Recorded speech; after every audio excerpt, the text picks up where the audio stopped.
اللهم صل وسلم وبارك على نبينا وحبيبنا وقرة أعيننا محمد وعلى آله وصحبه أجمعين وبعد. So the Quranic theme for tonight that we're going to talk about is correct or correcting. Either way would be an appropriate theme, is correct attitudes. This is something the Quran is very interested in. The Quran is not a book of biology or geography, or technically even history. It tells us stories that come from history, but it's not a book that is utilized in historical documentation. Like its goal is not to document historic events. However, it can be used obviously for some of the stories that are in it, but that's not the goal of it. It's not trying to achieve that. It didn't tell the Arab historic information that they did not know before. Like they knew about Ibrahim and Lut alayhi salam, and they knew about Hud and Salih and Shu'aib, and these were names that the Arab were familiar with, and they were familiar with where they lived and when they lived as well. So the Quran did not really offer historic or geographical information. Al-Hijr, Al-Kahf, there were places the Arab knew and they knew who lived there.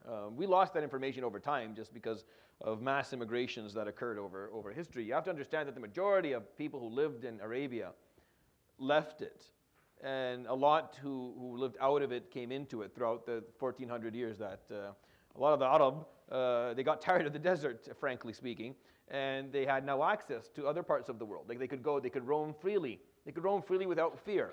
They could go anywhere. So they performed mass immigrations. They made it as far as Spain, as you know, and everything in between, Morocco and Tunis. And like if you look, the Quraysh is all over. The shuyukh and ulama from Quraysh exist all over North Africa. And they exist all across Sham and Iraq and Mesopotamia back in the day. And they exist all through Iran, Afghanistan and Pakistan and in India. And you'll find the scholars have their names, the Qurayshi names, like their backgrounds are Qurayshi. They moved out, they went and they did hijras and they performed futuhat and and a lot of people who accepted Islam who weren't necessarily from the land influxed in because they wanted to live around the Kaaba. So there's a little bit of a change. Now a lot of Quraysh obviously stayed. I'm not saying that all of it left, but enough moved that this kind of made a difference in terms of how people function and what they and what expectations they had in life and how they understood life in general. And this is an important part of understanding a little bit of what occurred historically over the years. So the Quran didn't talk about these things. The Quran is a book of law, and it's a book of sociology and psychology, of wisdom.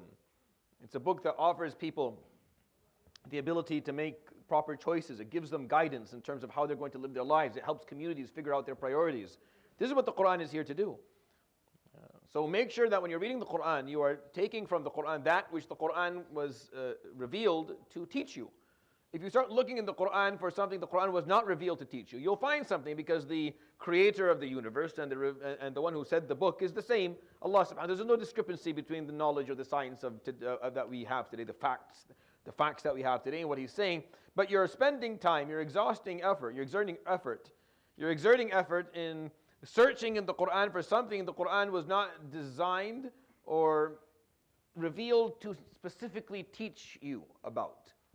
And that, in my opinion, is a waste of energy, especially when we are in such dire need of just understanding the basics of what the Quran is trying to teach us. And one of the major themes is attitudes or mentalities. I could say perspectives as well, but really attitudes is the issue.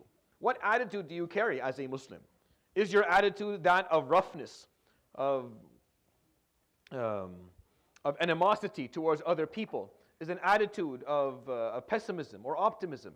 Is it an attitude, how do you see others, Muslim or non-Muslim? Do you have good assumptions or bad assumptions? Are you willing to work with them? Are you not? These are general attitudes that you carry in life. Living your life, what's your attitude about your life, about your role?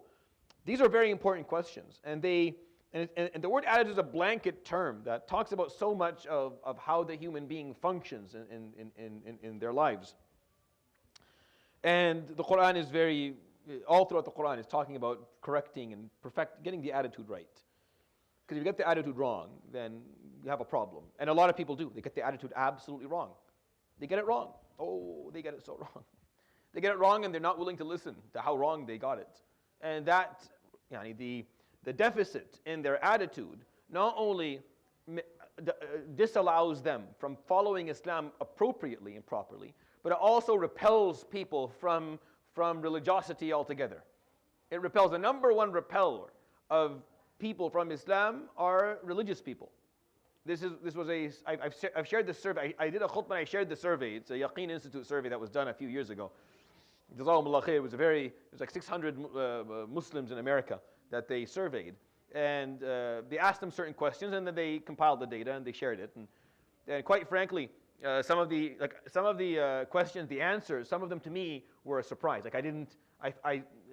Many of them we knew. If you worked long enough in what I do, you kind of get a sense of what the answers are going to look like. But some of them were a bit of a surprise to me, like, oh, I didn't see that one. And this is one of them. I didn't see that coming. I thought something else was going to be number one and number two. But this was absolutely number one. It was a big drop down to number two from it. That people are repelled from Islam mainly by religious people, by people who claim to be religious, who claim to know Islam and practice Islam and love Islam, then they behave in ways that make people not want to have anything to do with Islam. And in my opinion, that comes from something simple. It comes from a bad attitude.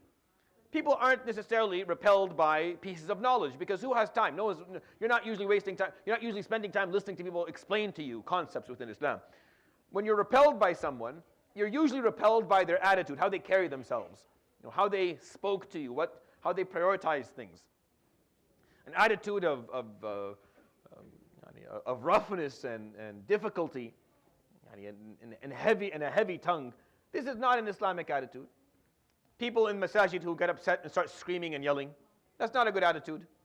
It's not. It's a bad attitude. People who don't respect others as they are trying to enter the masjid and leave the masjid, that's a poor attitude. That means you don't respect people. You have very little care for their well-being, and you don't have a lot of empathy towards them. It's a bad attitude.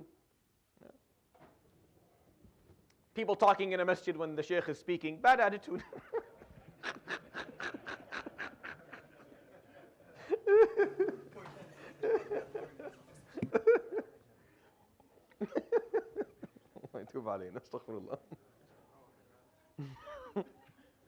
It's all about attitudes.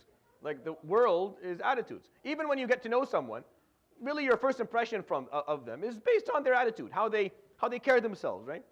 To make a good impression, you have to carry a proper attitude. I'm not saying that never when I talk am I asking you to be a doormat and to be someone who has no essence, has no integrity, has no ability to present themselves. No. That's not the point here. But having the proper attitude is extremely important. If you go and knock on the door and ask for someone's daughter, the father's going to stand there and see what your attitude's like. He'll try some things with you. This is very known in Sham, at least, that you try to provoke the sihr when he first comes in to knock on the door. You do something provocative. You say something not nice, right? And you see how he behaves. Does he lose his temper? Does he get aggressive? Does he say something bad? You learn something about someone that way. Like, you learn what their attitude's like, because obviously when they come, you like the girl. You're going to have a nice clean shave. You're going to dress well. You're going to knock on the door. You're going to smell nice. You're going to sit there quietly. You're going to look good. We have to know who you are, though. So sometimes a bit of a provocative thing, well, bring it out. Let's see what you got. Let's see what happens when things don't go your way. Let's see how you speak when you don't like the tone that you're hearing. Brings out the attitude. That attitude is very important. The Quran is very interested in this. All throughout the Mus'haf, correcting attitudes for us as Muslims, in every manner of life, in every aspect of life, not just our attitude towards each other or towards non-Muslims. It's there, obviously, but every aspect of our attitude, in how we deal with our parents, and how we deal with our children, and our siblings, and our enemies, and our friends, and Allah subhanahu wa ta'ala, and ourselves, you have to have the right attitude. And if you don't have the right attitude, then you don't end up achieving the objective. Like, you don't fulfill the goal, and you don't get where you want to go. That's why when you ask people who are successful, you ask mentors or coaches or people who have made it far, like, what's the number one quality or attribute that you're looking for in a trainee or in a student? Is their attitude. Are they professional? Do they show up on time? Do they care? Are they enthusiastic about it? Do they like what they do? It's not how much knowledge they have. No, that piece, you can learn the knowledge. Like, I can teach you you can be taught the information. If you have the wrong attitude, if you have a bad attitude, then you're not going to work well with people. People aren't going to like you. You're going to ruin the culture of this workplace, and we don't want you. So I know that you fill your resume with a lot of, I did this and I did that and I published this and I worked on that, and I'm telling you, like those 20 pages of your resume, wallahi, it's a waste of paper. No one's reading it. Everyone has it. What they're looking for, even as they ask you the questions that aren't directed towards, they're looking for your attitude, what you're like as a person. They care for that. I'm not a big employer, but when we try to get people, that's what I look for. I'm looking for the person's attitude in general. It's very important. And the Quran talks about this a lot. And the verses that we're going to share with you tonight, inshallah ta'ala, are ayat that talk about the correct attitude in a couple of different scenarios. Like in different scenarios, Allah subhanahu wa ta'ala point out the proper attitude to have and how important that is. And if you want to be a Muslim who represents Islam and does not repel people from the way of Allah subhanahu wa ta'ala, you have to carry the proper attitude. And harshness, I'm telling you from now, is not going to be one of them. Harshness towards believers or non-believers, harshness towards people who are practicing or not practicing, harshness towards people who are ignorant or knowledgeable. Harshness is not a part of that attitude, almost at all. Very rarely is harshness a part of an attitude. I kind of alluded to it a little bit a couple of nights ago when I recited for you the ayah at the end of Surah At-Tawbah. يا أيها الذين آمنوا قاتلوا الذين يلونكم من الكفار وليجدوا فيكم غلظة. We're talking about courage and bravery. He'll tell you sometimes you have to have that harshness and bravery. Why? When it's war. When it's war. When you're standing in the battlefield, save all of your harshness and bravery for the battlefield. Outside of that moment, there's very little use for it. So we'll share with you, inshallah, the first ayah that we recited in the first set of 4 rak'at tonight, inshallah ta'ala. We'll listen to it and enjoy it in Surah Al-Nahl, ayah number 125. He says the following, subhanahu wa ta'ala. ادع إلى سبيل ربك بالحكمة والموعظة الحسنة وجادلهم بالتي هي أحسن إن ربك هو أعلم بمن ضل عن سبيله وهو أعلم بالمهتدين. He continues subhanahu wa ta'ala in the verses that continue to teach attitude issues, but I'm going to stick to this ayah alone because I think there's enough in it for the reflection, for the 10 minutes of reflection that I have on it. So, ud'u ila sabili rabbik, call to the way of your Lord subhanahu wa ta'ala. You're going to call people to the way of Allah subhanahu wa ta'ala. If you truly love Allah and you truly love your deen and you are actually committed to this and you have bought in, you have full buy-in, then a part of your mission and message in life really is going to be calling people to it, encouraging people to join, encouraging people to change their ways and come to the way of Allah subhanahu wa ta'ala, leave their false ways and leave their mistakes and leave their sinful manners and come to Allah subhanahu wa ta'ala. This is probably one of the biggest joys, and it's probably the most important function that you carry. It is the function of the prophets alayhimus salatu wassalam.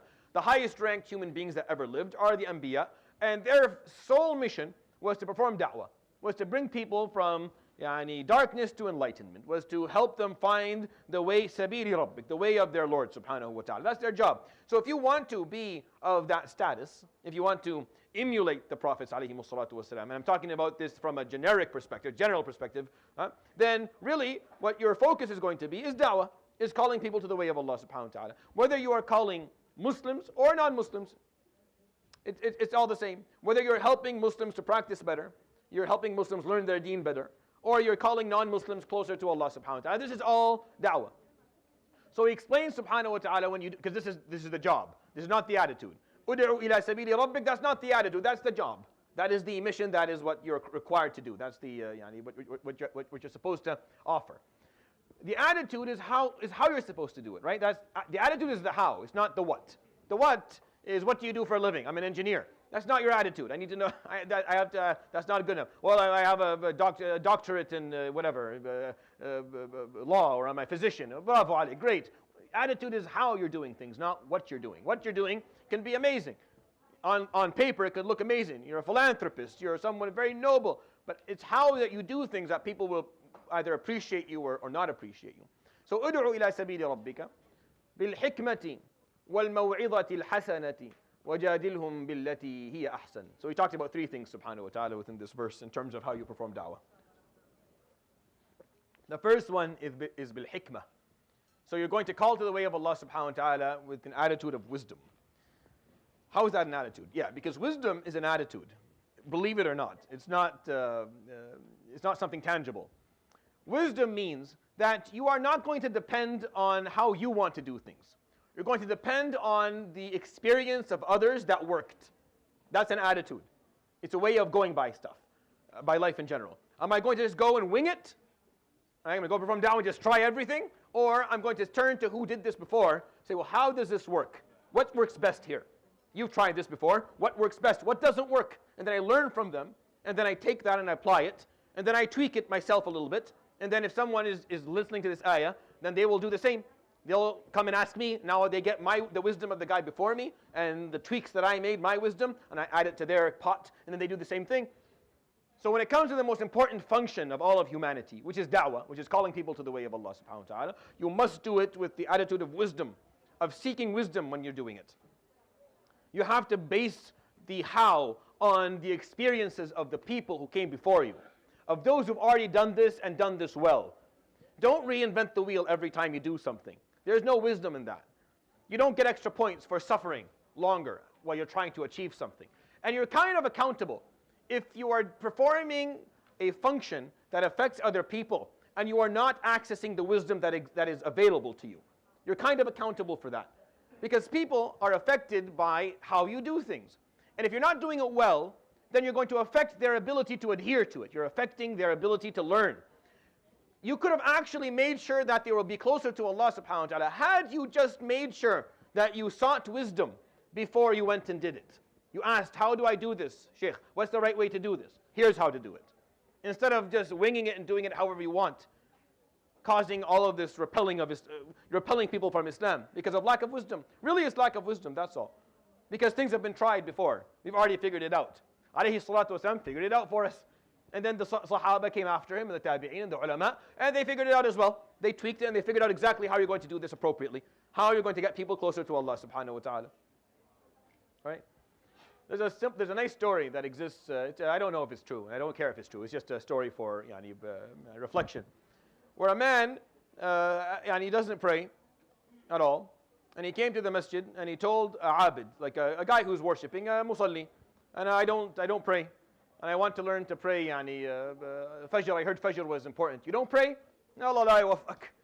Allah la ya'tik al-afi. You don't pray? May Allah. What are you doing with your life if you don't pray? He yelled at him. He screamed at the guy. The guy gets up upset. He leaves the masjid. A couple of months go by, he has the khatir from al-malak again to come to the masjid. So he goes to the masjid again, and this time he finds the alim, and he tells them, so the alim says, yes, alhamdulillah, amazing, let's teach you how to perform fajr. And then he asks him about his life, and he tells him about this story. So he takes him by the hand, and he goes over to the abid in the other masjid. And he told him, Ya akhi, ataka yuridu as-salah, فأخرجته من الدين. He came to you wanting to pray, and you removed him from Islam. He came to me, فتعلم الفجر. So now he prays Fajr. فإذا أتاك المرة القادمة فعلمه الظهر. He came to me, now he can pray Fajr. Next time he comes to you, teach him Dhuhr. See if you can get the next one. See if you can add something to him. Yeah. See if you can maybe bring him one step closer to Allah subhanahu wa ta'ala. بالحكمة والموعظة الحسنة. And al-maw'idha is an emotional reminder. That's what a maw'idha is. It's an emotional reminder. Al-hasana, a kind or tender emotional reminder. That's what maw'idha hasana is that you're going to kindly, emotionally remind him of things that maybe his heart has not moved in response to for a long time. People sometimes, they live a life and the life is very materialistic or it's very far away from Allah subhanahu wa ta'ala. They end up having very, very harsh hearts. Sometimes they need a reminder that is emotional but it's also kind, to move them again, to kind of cause a mini earthquake around the heart. It's like the heart is surrounded by clay, and it just needs something to make it pump just a little bit more powerfully so that the clay falls off, so that it can free itself from this cage that it's sitting in. The attitude of da'wah, number one, you have to seek wisdom, so do it based on the wisdom of those who came before you and the experiences of those who do it well. Do it with maw'idha hasana, with the kindest of emotional reminders that you can come up with. وَجَادِلْهُمْ بِالَّتِي هِيَ أَحْسَنُ. And when you argue with people, you're performing da'wah and they have arguments or they have responses, respond to them and argue with them بِالَّتِي هِيَ أَحْسَنُ, using that which is the best, which is excellent, which is the kindest, which is the most pure, which is the most correct بالأحسن, not بالأسوأ. Don't perform jidal in the worst way possible, but do it in the nicest, kindest, most excellent way possible, so that you can win them over. And the goal is not to prove that they're wrong, but to try and help them see what they're not seeing. وَجَادِلْهُمْ بِالَّتِي هِيَ أَحْسَنُ. If they're arguing with you, argue with them that way, with husna, with that which is the kindest and the most tender, the most excellent of ways of doing it. Why? Because إِنَّ رَبَّكَ هُوَ أَعْلَمُ بِمَنْ ضَلَّ عَنْ سَبِيلِهِ. Allah knows who is going astray from His path. وَهُوَ أَعْلَمُ بِالْمُهْتَدِينَ. He knows more than you who is guided. You don't know who is actually astray and who is guided, and it's not your job to determine that, and you are not responsible for them. You just have a mission, and your mission has to be done the way He wants it to be done. It's not about doing what He wants, it's not just that. It's also doing what He wants the way He wants it to be done. It's not just worshipping Allah. It's worshipping Allah how Allah wants to be worshipped. وَعَلَى كَيْفَكَ, not how you want to do it. We don't worship Allah the way we want to worship Him. No. We worship Allah subhanahu wa ta'ala the way He wants to be worshipped. So when He says, my command is you're going to call to my way, our next question has to be, how do we do it, Ya Rabb? How do you want us to do this? Because it's your way, it's not ours. You own it. So we have to do it your way. So how do you want us to do it? بِالْحِكْمَةِ وَالْمَوْعِظَةِ الْحَسَنَةِ وَجَادِلْهُمْ بِالَّتِي هِيَ أَحْسَنُ. You're going to do it with wisdom. You're going to do it with tender reminders that are emotional in nature. You're going to move the hearts. You're going to be kind with your argument with them. You're not trying to prove yourself correct. You're not arguing with the goal of you being right and them being wrong, but rather trying to get them to see something that they couldn't see before. You're using the best arguments possible, the most objective arguments, the most tender of arguments. This is how you do it. Because you have nothing to prove. Allah knows. Your Lord knows indeed who is gone astray and who is actually guided. That He already knows all this, subhanahu wa ta'ala. He just wants to see you doing the job the way He wants you to do it. There was once a young man who walked into a masjid. And he doesn't know how to pray properly, and he doesn't know what he's doing. So he goes in, he makes wudu, he comes out, he's wearing shorts, and and he doesn't know exactly how to. So he's standing there, he wants to pray. He prays, he's wearing shorts, the wrong qibla. After the three or four yani, old or young, I don't know. 3 or 4 gentlemen hold him and starting, what is this? You can't come into the masjid looking like this, with an earring in your ear and a tattoo on and you haven't covered your shoulders, and your aura is appropriate, and that wasn't even the qibla, and you filled the hammam with water, and this is not appropriate etiquette. The guy left. He left the masjid. He apologized and he left the masjid. He went right across the street. There's a shisha place. So he goes and sits there. He asks for a qahwa and shisha. They bring him a shisha. He picks it up. He breaks it. He breaks it. He absolutely smashes it. The owner of the place comes and said, "You broke it." "Yes." "Walayhimak, don't worry about it. Another one on the house." And from that day on, he was a regular at the shisha place. From that day on, he went there every day. Why? Because, you tell me why. Because where is the hikmah, wal-maw'idha al-hasana, wal-jadilhum billati hi ahsan? Where is this? Where is this attitude? Why don't we have this attitude? Why have we allowed our religiosity to make us arrogant and harsh and condescending and judgmental of people? Where did this come from? Allah subhanahu wa ta'ala guides you. So you take this ultimate blessing and then you use it negatively upon people. Do you understand what the punishment of that is? Can you even begin to imagine what the punishment of doing something like that is? Here, my servant, here's the ultimate blessing. I'm going to guide you. Yes, Ya Rab, I'm going to take that and repel people from your way and use it to condescend towards them and mistreat them and make them hate the whole thing. Yes, salam. How could you do this? It's a problem. It's an attitude problem. I've said that word too many times. I feel like John Cena at this point. You have to be careful. The second set of verses, or second 2 verses I'm going to share with you that will be recited in the second 4 rak'at tonight, inshaAllah ta'ala, and we'll enjoy them. وقوله تعالى في سورة الإسراء وقل لعبادي يقولوا التي هي أحسن إن الشيطان ينزغ بينهم إن الشيطان كان للإنسان عدوا مبينا ربكم أعلم بكم إن يشأ يرحمكم أو إن يشأ يعذبكم وما أرسلناك عليهم وكيلا. And tell my servants, may they say that which is best to say at any given moment. May they say that which is the best thing to say to achieve the objective. Not the best thing to say that will fulfill the desires of their nufus or fill their ego. No, but to say the best thing that can be said within any given moment to help the person in front of them, to think what is the best thing to be said within this moment. And then say that. Take a moment, take a second. You can't take words back. You can't. Once the word left your mouth, khalas, it'll never come back again. You can never rewind and say, hold on, rewind. I want to fix, no, khalas, you said it. You said it. You can apologize for it diffusely for as long as you want. And maybe you get forgiven. But you'll always be remembered that you said that. Khalas. That's why your tongue is the most dangerous organ that you have in your whole body, is your tongue. Because once you say something, you can't take it back anymore. Allah subhanahu wa ta'ala ghafur rahim. People aren't. Allah subhanahu wa ta'ala will forgive. He is most merciful subhanahu wa ta'ala. He forgives a lot of what we say. But the Prophet alayhi salatu wasalam told Mu'adh, وَهَلْ يَكُبُّ النَّاسَ عَلَى مَنَاخِرِهِمْ فِي النَّارِ إِلَّا حَصَائِدُ أَلْسِنَتِهِمْ.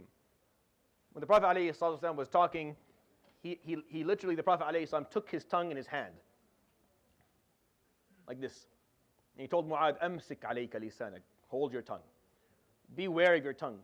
It's a very, it's a maneuver that will draw your attention for sure, because no one does this. He did it alayhi salam to teach Mu'adh, and Mu'adh said, Ya Rasulullah, أَوْ مُؤَاخَذُونَ نَحْنُ بِمَا نَقُولُ. What, we're going to be held accountable for things we say? So the Prophet alayhi salatu wasalam heard this. قَالَ ثَكِلَتْكَ أُمُّكَ. This is a phrase in Arabic that is used. It's a way to joke with someone. It's also a way to magnify the next thing. It means may you die young. That's what it means. He doesn't mean it alayhi salam as a da'wah. And this is a different thing. We'll talk about this later. But not everything, when it comes to phrases that have certain norms or certain custom meanings, that those customs actually are more important than the linguistics. Takilatka ummuk, meaning, what are you insane? Are you crazy? What do you mean? How could you say that? I thought you were a person of fiqh. I thought you understood Islam. How could you say that? What throws people, this is what he said alayhi salam, what throws people nose first into Jahannam more than the outcome or the sum of what their tongues said? More than what their tongues said in their lives. What do you think ruins people more than what they say? That's why وَقُلْ لِعِبَادِي, tell my servants, يَقُولُ الَّتِي هِيَ أَحْسَنُ, that they say that which is best. This is an attitude issue. The attitude, again, come back to the same issue. Same problem. If you have the wrong attitude, and your goal is to correct, and your goal is to fix and change and harass and respond and spite and all that stuff, the wrong attitude. It really is. Now, we all make mistakes. We all lose our temper and say something that we regret. This is normal. This is a part of being alive. No? But what is the attitude? Is the attitude that I have to outspeak them or outsmart them, or I have to prove them to be mistaken, or I have to prove that I am intellectually superior, that I have more knowledge, or that do I have to dominate? Do I have to dominate this conversation? Or is the goal to say that which is best? As far as Allah subhanahu wa ta'ala is concerned, a blanket command. This ayah, a blanket Mekki command. Tell my servants, all of them, just tell all of my servants. يَقُولُ الَّتِي هِيَ أَحْسَنُ. They say that which is the best thing to say at any given moment. And this is not hard for you to do, by the way. If you pause for a second, in any given scenario that you're in, and you think, what is the best thing to be said here? You'll find it. Now, you may not say it, but you'll know what it is. Like, you may not say, your ego or your temper or whatever may deprive you from the ability to say it, but you'll know what the right thing to say is here. I ask spouses to think about this tonight. As a married person, man or woman, this is the easiest exercise. Easiest exercise. At any given problem or any moment between you and your spouse, if you pause for a second, just time out and think, what is the best thing to say right now? You'll know what it is. You're not going to say it, I know that, but you'll know what it is. And that matters to me. It matters that you know what it is. Because it applies for all of life. It applies everywhere. It's not just within the relationship between you and your wife or your husband. It applies in all situations. That if you just pause for a second, you'll know what needed to be said here. Like what the right thing to say here was. Not what you said because you need to get it off your chest, or you needed to correct things, or you were frustrated, or you were tired, or you were hungry, or whatever, or you were fed up. You were fed up with some. Learn to pause and remember this ayah. This is a beautiful attitude to carry, where you're always looking for the opportunity to say that which is the best. التي هي أحسن. Why? Why would you do this, Ya Rab? إن الشيطان ينزغ بينهم. Indeed, a shaitan, he looks for holes amongst them. He looks for ways to bring people against each other. He's waiting for you to say something. Sometimes you say something, and it's not wrong. It's not wrong. It just wasn't the best thing to say. Shaitan's happy with that. Good, good. I can get them to misinterpret this. No problem. Hold on. Hold on. Let's see if we can do this. Get him. He said something. You can understand it both ways. Shaitan is going to immediately say, well, I mean, he said this. I'm pretty sure he meant this negative thing. I'm pretty sure he meant that negative thing. So now this person's heart is full. So he says something else. Not necessarily wrong. Just also open to interpretation. Shaitan to the other one. You see? He had bad dhann. He had bad assumptions in you. He assumed that you said something mean. So he said something mean back. What type of person is this? And then out of nothing, out of thin air, Shaitan produces animosities. He produces bad blood between people. يَنْزَغُ بَيْنَهُمْ. Shaitan ruins, he tears the fabric of brotherhood and closeness between people, of empathy and love. إِنَّ الشَّيْطَانَ يَنْزَغُ بَيْنَهُمْ إِنَّ الشَّيْطَانَ كَانَ لِلْإِنسَانِ عَدُوًّا مُبِينًا. Indeed, the shaitan has always been a very clear enemy to the human being. He wants no brotherhood, he wants no love, he wants no unity between people. And because of that, Allah tells you, say that which is best. Leave no room for shaitan to find holes. Leave no room for shaitan to say, yeah, you hear what he's... Say something where shaitan's like, yeah, I'll sit this one out. I'll sit this one out. Wait for another one. Wait for something that's not as clear. رَبُّكُمْ أَعْلَمُ بِكُمْ. Your Lord knows about you. He knows what. إِن يَشَأْ يَرْحَمْكُمْ أَوْ إِن يَشَأْ يُعَذِّبْكُمْ. He will either choose to show you compassion or He will choose to punish you. وَمَا أَرْسَلْنَاكَ عَلَيْهِمْ وَكِيلًا. You were not sent, Ya Rasulullah sallallahu alayhi wa sallam, responsible for people. Your job is just to teach them. And Allah subhanahu wa ta'ala will choose how He's going to treat us yawm al-qiyamah. Will it be with His compassion? Will it be with His punishment? Well, that depends. What did you say? It depends. How did you speak? What did you say? التي هي أحسن, the best? Or did you choose something different? Or were the majority of your choices had nothing to do with what was best at that moment? What was most beneficial? I want you to take these two attitudes and think about them. Think about someone who's like that. Think about someone living their life like that. When they call to the way of Allah, they're using the wisdom of those who came before. They're using kind reminders. They are only arguing that which is most beneficial, that it has excellence in it. And when they speak in general, they only say things that are the best thing to say at that moment. They're choosing their words, they're choosing their tones properly so that what they're saying is being interpreted in the correct way, leaving no room for someone to misunderstand what they're saying. And this is the attitude of a Muslim. It all comes down to what you want. What do you want? What are you hoping to achieve? Do you want to correct the person so that you can feel superior to them? So you can prove that you were properly educated and they were not? Or do you want them to come one step closer to Allah subhanahu wa ta'ala? So depending on what you want, you'll either say al-ahsan for them, or you'll say al-ahsan for you. Right? The best thing, this is an open phrase. We know it's implied what's meant here. Yeah? But you could easily say, well, I'll say what's best for me. That's not the goal. The goal is not to say what's best for you. The goal is to say what's best in the eyes of Allah subhanahu wa ta'ala. And that's an easy answer for the question. In any given moment, Ya Rabb, saying, what would Allah subhanahu wa ta'ala want me to say right now? What would be the best thing to say in the eyes of Allah? Wallah, the easiest answer you'll ever offer. The easiest answer you'll ever offer. It requires no effort whatsoever for you to answer this question. The question becomes really not that. Are you willing to do it? Are you willing to put your ego aside and then say that which is the best at that moment? Or are you not? Leading me to the final verse that we're going to listen to tonight that talks about attitude. We'll hear it in the last set of 4 rak'at.